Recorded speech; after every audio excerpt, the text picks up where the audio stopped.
the legendary founder of WhatsApp and his success story. Welcome to our channel, Luxotto. In this video today, we'll go through how WhatsApp was created and see the intricacies of the life of the founder of WhatsApp. Let's begin. John Combe.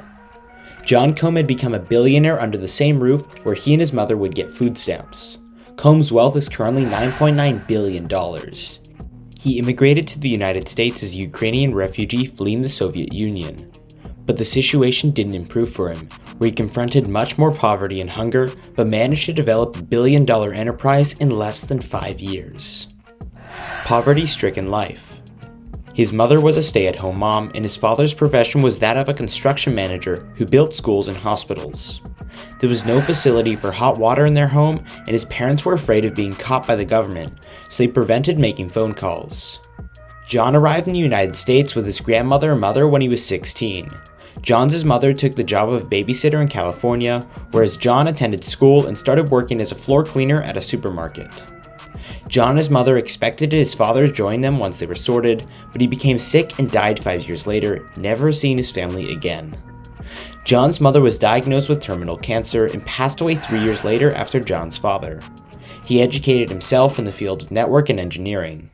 He decided to study computer mathematics and science at San Jose University and would be involved in internet networking organizations and hacker groups. The duo. During his rookie year at San Jose State, Jan Combe was a member of Ernst & Young's security team. While working on a project at Yahoo at the time, he found his potential business partner, Brian Acton. The two of them bonded in a hot second.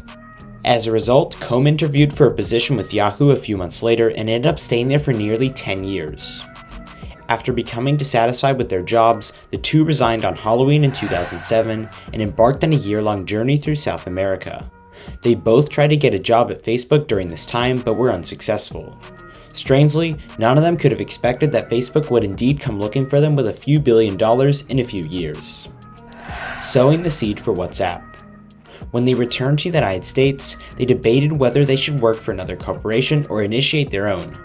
With the advent of Skype, Jan Combe became to formulate ideas to enhance their customer experience. His own live experiences inspired him. Communication with his family was inconsistent as a teenager since it was incredibly expensive.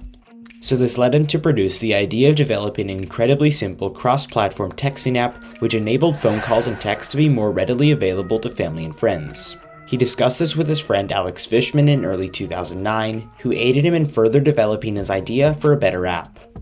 Fishman also put John in direct contact with a Russian programmer who would work on the application's front end. Anything but success. The WhatsApp app was released on May 3, 2009, initially a bummer.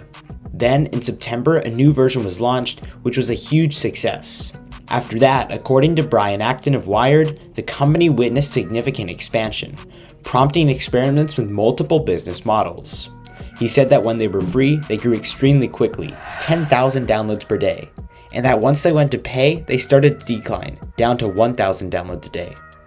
As a result, the company grew at a manageable rate. After the first year of use, the company settled on a 99-cent annual fee.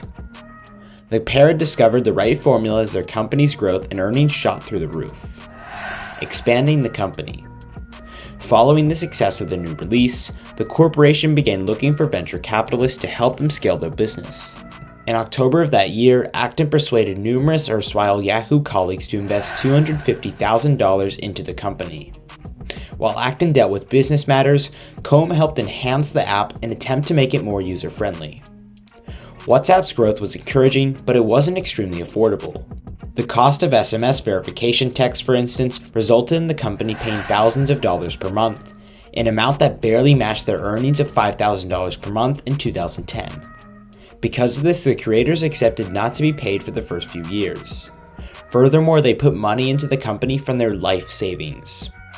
Their dedication, perseverance, and hard work were eventually rewarded. By 2011, the funds had begun to flow.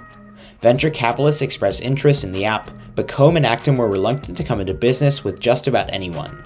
They seemed to have been committed to doing things their way, which included no advertising at all. It irritates both co-founders to no end. This specific point became a major factor in their decision to leave the organization years later. Sell out to Facebook. Facebook proposed the co-founders of WhatsApp a deal they could not refuse in 2014. They offered a whopping $19 billion. While both Combe as well as Acton remained in Facebook's partnership for the next 2 years, they ended up leaving due to concerns about branding and privacy of users. These were the two core values that the company was built on. So this was the inspiring story of WhatsApp. Tell us what you think about it in the comments section.